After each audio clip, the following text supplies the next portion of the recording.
Now, I'm particularly interested in gargoyle geckos, and it's hard to find like information on where they were found in the island. I know you said they were found throughout the northern and like all over. Yeah, you have what I get, herpetologists, like Bauer and the various people working with them have found doing their surveys. A lot of the original gargoyles were collected in southern New Caledonia. A lot of them around the main island. Around the Yate area, and a lot of them come from there. Yeah. But at one point, I remember people would say they were so common, you would see them on the roads. I mean, they were common. And I know that, with the trips that we did with Frank, and we've even heard subsequently, they were just not as abundant as they were before. As to why, I don't know. I don't know what the status is now. Yeah. So just were not. And again, Frank, compared to like the first trip when we went there, it's like, and we did 3 trips after that. It's like we didn't find that many.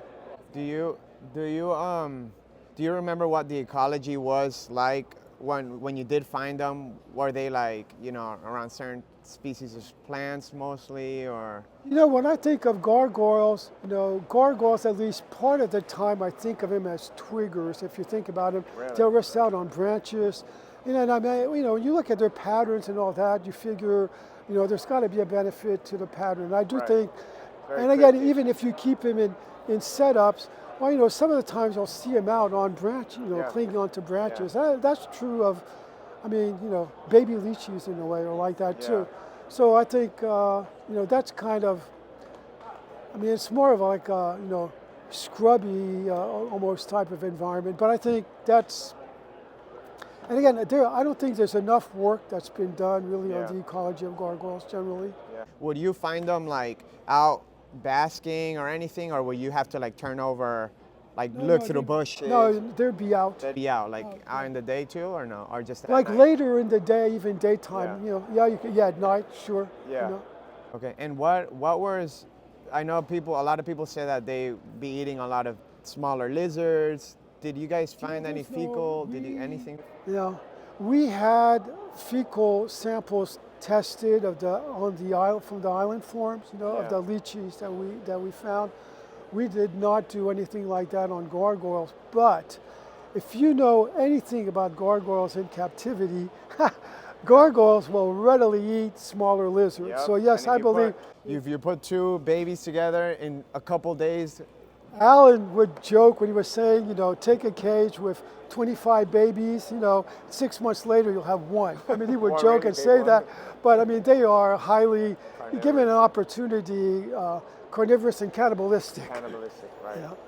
Yeah. I mean, even the adults, it's like, the adults, tails are readily eaten by other gargoyles, right? Yeah, it's funny. It's like, I've had gargoyles hatch in the same incubation box, and then like before I could get them the next day, one's already missing a tail. It's crazy. Now, do you have any insight on the inheritance of like the phantom eyes or the pink base in gargoyle geckos? Because I think that the pink face can be selectively bred. The phantom eyes, I do not know, because sometimes they don't really. Even when they're born, not quite phantom eyes, and then kind of become darker as they get older. Yeah. But no, the answer is no, I don't have. I have a group of all phantom eye gargoyle geckos. None of the babies have phantom eyes, but I know that usually develops with age. Yeah. But at this point, I haven't held them long enough to see if all of them are developing phantom eyes or not. And I don't know the genetics. I guess when, working with Alan, I'm the one that noticed, I think the Gargoyle Gecko book is kind of shows a little bit like when we first did the Crested Geckos. Again, trying to first group, the various morphs. Of gargoyles. But do I know anything? I don't know. Yeah. I don't have any answers as to genetics of that. It's interesting. I think the pink can be selectively bred. Yeah, I have produced pinks. It takes them a little bit to start showing the pink coloration. Yeah. But I have a group of pink animals, and they do produce pink They do, animals. yes, And they do, you, yeah. it's not, you don't have to wait 3 years or whatever to see them develop. Right. that, Yeah. so- No, that I've noticed on the Yeah. pinks. Yeah. So that's like I'm starting to, I want to push gargoyles more, and I mean crested geckos have gotten like a boom like these past couple of years, as you know, but I'm sure that gargoyles could have that same kind of popularity right up there with crested. Absolutely. Absolutely. I So- think gargoyles. Yeah, gargoyles are great. Yeah. Yeah. Absolutely. Yeah, I have this this gargoyle that's like an all white. I think it's either hypomelanistic or maybe some sort of amelanistic, because it doesn't fire dark at all. I'll show you after. I've had that. Oh yeah, Yes. you've had it. I've had those. Yeah. I mean, Have you? I don't keep that many, but I mean, I still Yeah. keep. You know, I don't know what I've got. I still have at least 40 or so gargoyles. Yeah. Yeah. Oh, nice. Okay.